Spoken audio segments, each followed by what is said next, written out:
OpenSea is an online marketplace that allows you to purchase, sell, and trade non-fungible tokens. You can transact a variety of different digital collectibles, including art, music, domain name, trading card, and dozens more. But if you ever done any Ethereum-based crypto transaction, you know how does the gas fees increase the trading cost.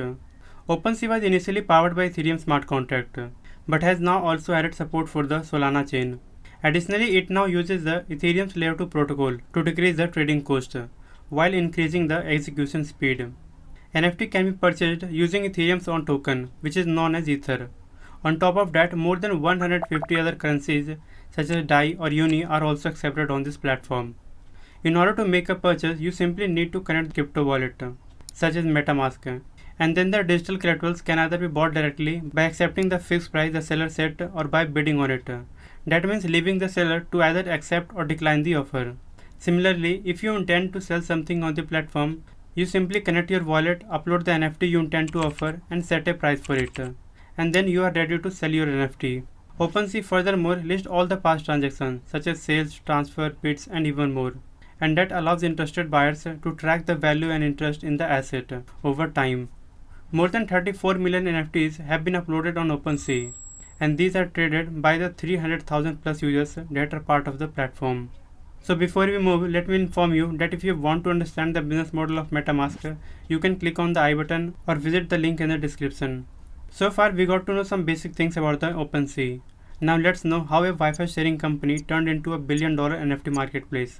OpenSea, headquartered in New York City, was founded in December 2017 by Devin Fincher and Alex Atala. Both founders, prior to starting the company, amassed quite an impressive resume. C2 Atala graduated from Stanford University with a degree in computer science in 2014. A year prior, he sold Hostess.fm to SFX Entertainment. Hostess.fm was a global platform for nightlife venues. He then went on to work at Palantir and Jugata as a software engineer until branching out as a founder again.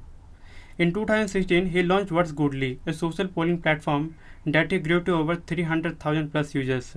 Meanwhile, Finch's resume is nothing to scoff at either. In 2013, after graduating from Brown University with mathematics and 4.0 GPA, he went on to work as a software engineer at Pinterest. He then in 2016 went on to launch ClaimDog, a tool that allowed you to find if a business owes you money by searching states' unclaimed property databases.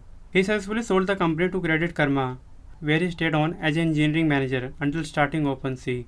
Around the time of his exit, Fincher also became increasingly interested in the domain of blockchain and cryptocurrencies. He not only studied the underlying technologies, but eventually realized that he wanted to commit his professional career to it. It therefore became a question of figuring out what exactly to do. Back then, the CryptoKitty project became a huge tech culture phenomenon, where people were buying CryptoKitties for hundreds of thousands of dollars. It essentially became the poster child for NFTs. Together with Atala, he drew up some rough ideas and applied to enter a prestigious startup accelerator, which provided them with $120,000 in seed funding. Initially, their project Wi-Fi Coin was centered around the concept of sharing Wi-Fi bandwidth using blockchain technology. However, they quickly pivoted to OpenSea, which they released in February 2018. By the time they got on stage to present the platform, OpenSea had already managed to sell $500,000 worth of digital collectibles. The participation in the accelerator program provided them with enough exposure to be able to raise their first institutional round. In May, high-profile crypto investors like One Confirmation, Founders Fund, Blockchain Capital, and more poured $2 million into the business. In those early days, OpenSea primarily relied on game developers to drive the business. Those developers, such as CryptoKitties, were looking for additional revenue sources with which they could monetize their characters. Naturally, OpenSea offered such an avenue. Over the coming months, OpenSea continued to add more categories and more features to its platform. For instance, in October, it launched bundles, which allowed sellers to offer their NFT collectives in bundles. And this was elevating some of the gas fees, which are payments made by users to compensate for the computing energy required to process and validate transactions on the Ethereum blockchain. This was particularly troubling for offerings that only sold for very little, and where the actual gas fees was higher than the sale price itself. Bundling therefore allowed sellers to simply command higher prices. Then in December, OpenSea made its first acquisition by purchasing competing NFT marketplace Atomic Bazaar for an undisclosed amount.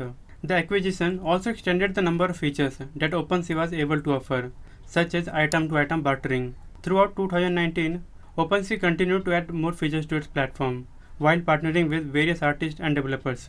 In June, for instance, it launched a Deadpool-themed NFT in cooperation with Fox Entertainment. The continuous growth allowed the team to raise another round of funding in November. This time, investors contributed a total of $2.1 million to the firm's balance sheet.